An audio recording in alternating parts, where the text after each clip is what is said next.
Capital Jazz started with Count Bubba, which is a Gordon Goodwin original piece.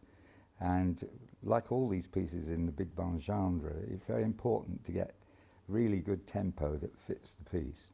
Because if you don't, you can't actually control the swing of the piece as it goes on. And particularly this piece, which they play very well, because it has unaccompanied sections for the saxophones and then the trombones and then the trumpets.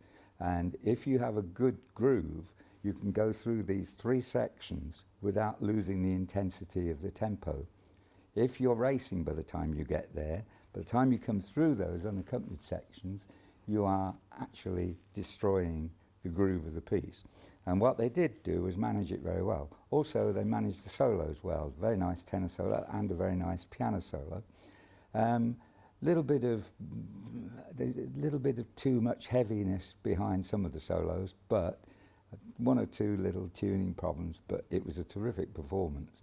The important thing with that is when you come near the end of the piece, you've got to keep cool, because you're starting, and particularly with this piece where it gets a little bit more difficult at the end, you start to get excited and then you start to race. And then when you race, you lose the feel. And they did lose it a little bit, but overall it was a really good performance with good solos, and the piano player, beautiful comping, and a very nice solo as well. And as I said, good jazz from the tenor.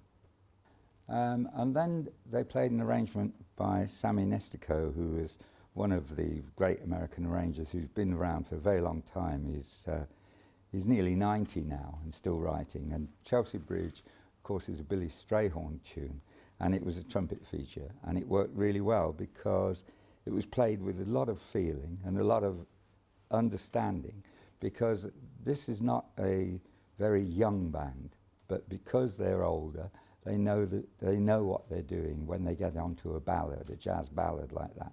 So it was very well played. For some tuning problems in the band, in the accompaniment, and because it's not in any way, it's an acoustic performance, it's not mic'd up, then you have to think as a player that you've got to play below your normal dynamic so that the soloist doesn't have to struggle to get through, so that his mind isn't cluttered by the sounds of the backing. So you can then explore the chords without being in any way put off by the backings that go behind him. So that was something that they could really improve on. And the other thing about it is you have to get the warmth into the backing. So you have to use a certain matched vibrato every now and then. I mean, the sections did very well, the trombone section particularly, but they could have done with a little bit more warmth in the actual vibrato, which would have helped that.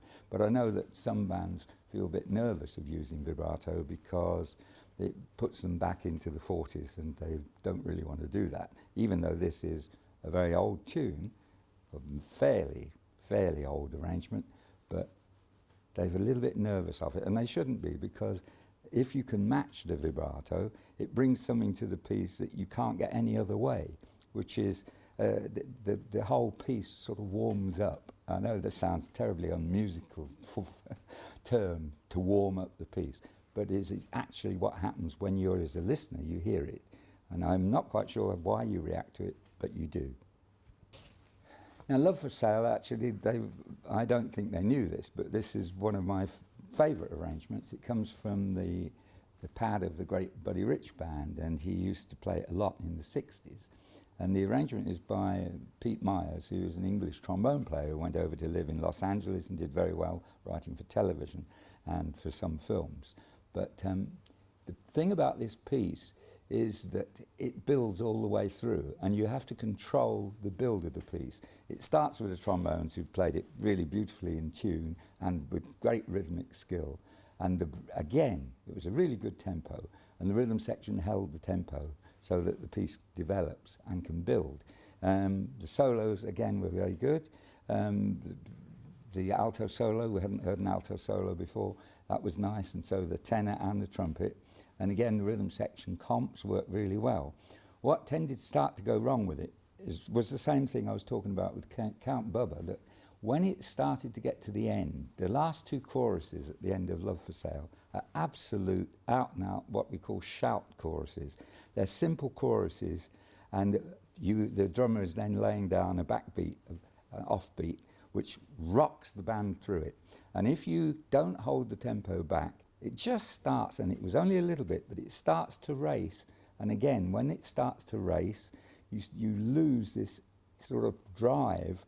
The drive is taken out of the rhythm, because the drive is, you can just feel it just moving up a little bit. So that was something which they could have done a little bit better, but it had great spirit, and it had a lot of communication. You only had to look round the audience, not the audience of the judges, but they are the judges. They are the judges if they feel it. You don't have to know everything about it. You do have to know what you feel. And they felt it. And it had a sort of a building excitement. As a technician, I can say, oh, well, they could have done it a little bit better. But it made its mark, and that's why I thought it was a really good performance.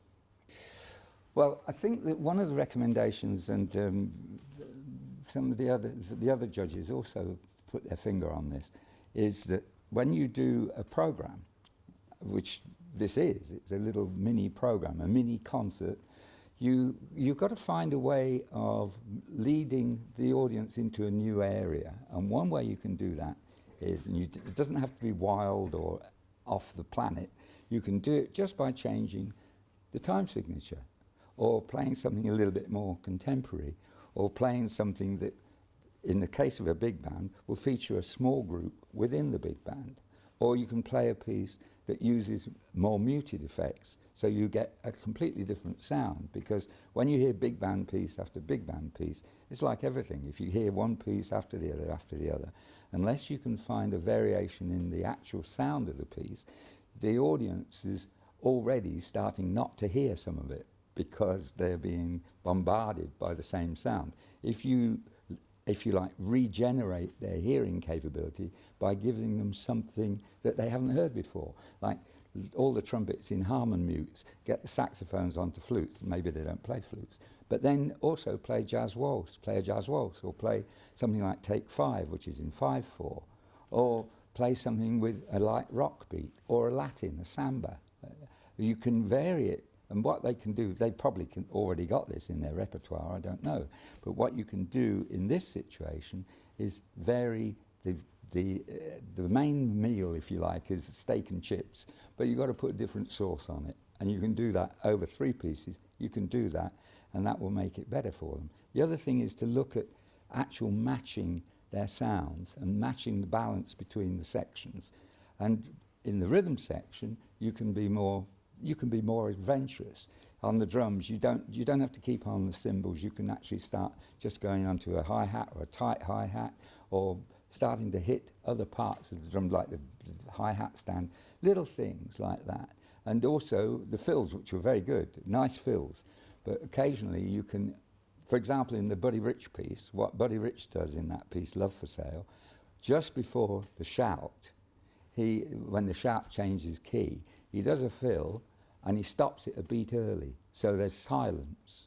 So the drums don't run into the key change. The drums stop short of the key change. And then when the band comes in with the key change, it knocks your head off, because you're not expecting it, because you've not been led in by the nose.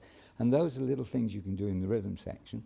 And the other is to with the bass, sort of break up from 2 into 4 feel. If you do that in a piece, which you can do, even some of these pieces you might be able to do it, you can actually relieve the audience of the predictability of the music.